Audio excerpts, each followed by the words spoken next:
Okay, you want to talk about one of the biggest surprises, dare I say, of the year for me?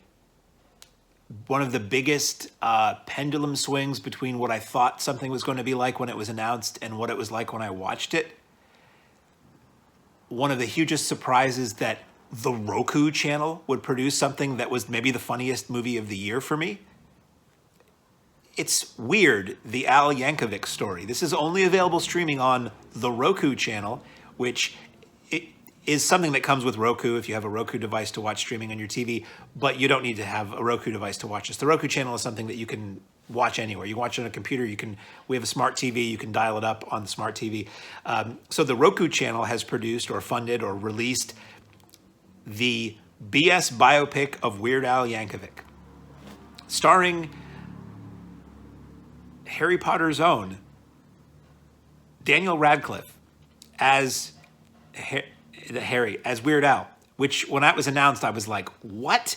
I literally thought this was going to be a stupid, awful, made for TV or whatever biopic that was just going to be bad. This movie is hilarious.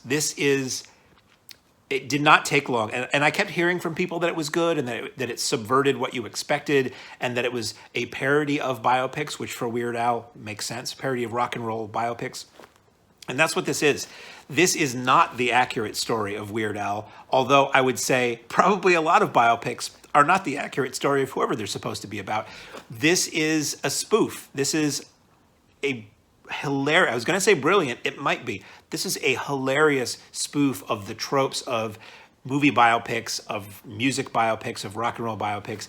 And it takes this, and I know the Weird Al story, so this takes the seeds of the actual story of Weird Al Yankovic and how he became, the parody king and big in the 80s and on, still big. And it turns it into this over-the-top, ridiculous story.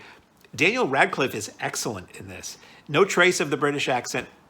He's done a lot of them. Most British people can do pretty great American accents. It's the ones that I always have this beef. I don't know if I get into this on the show very much, but I always have a beef with what I call Foamericans because I can always hear when the accent fails, when the fake accent fails, and it bugs me because I hear sort of like the common ways that fails. At any rate, Radcliffe's great in this.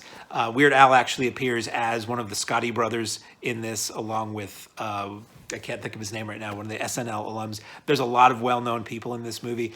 It is just screamingly funny for me. Laugh out loud, doubled over, cackling, screaming, laughing, tears rolling down my face, laughing, funny. And very little does that for me these days. I've talked with some friends of late where you don't get a lot of comedies anymore. For whatever reason, comedy isn't seen as a bankable genre theatrically anymore. And the last long stretch of comedies that I remember going to see they were flat out stupid or gross or trying to be shock comedies. And I was just like, yeah, this isn't for me. This movie is so funny. At every level, you get Weird Al as a little kid, you get Weird Al as an awkward teen in the college years, and him hooking up with Dr. Demento, who's played by Rainn Wilson as this sort of like magical sage figure, sage wisdom. You get, spoofs kind of specifically. You get like a kind of a Doors riff at one point or another, and it just sort of makes Weird Al out to be this far more iconic megastar force of nature than he has been in real life. And all done with a wink and a sense of humor and smart and ridiculous. And I'm just going to keep repeating the same adjectives over and over again. It's really, really funny. It is worth downloading the Roku channel just for this. Apparently they have some other stuff that looks pretty good too now that I see it, because this does have commercials.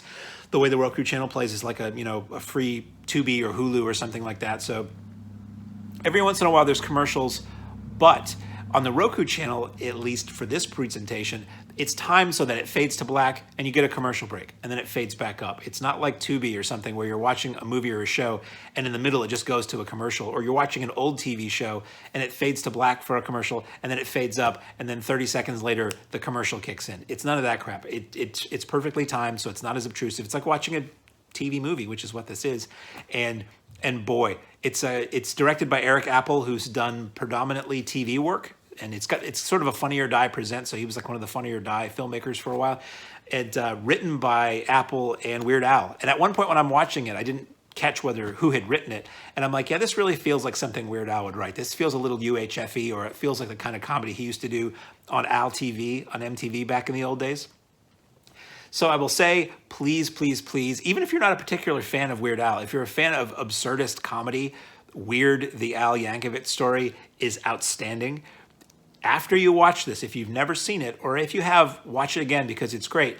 Back around 1983 or so, Weird Al did a straight-to-video autobiography that was basically a spoof of documentary biographies of rockers called The Complete Al.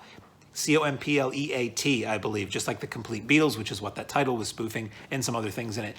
And it was brilliant and hilarious and wonderful, and it had a lot of his music videos, I think, woven into it too. That, I'm pretty sure, is available either on Shout Factory TV or on Tubi. Very much worth watching, even if you've watched the Al Yankovic story. The Complete Al is a different BS take on Weird Al, starring Weird Al himself. So cannot recommend this highly enough. This is probably one of the most entertaining things I've seen in the last year. Weird, the Al Yankovic story.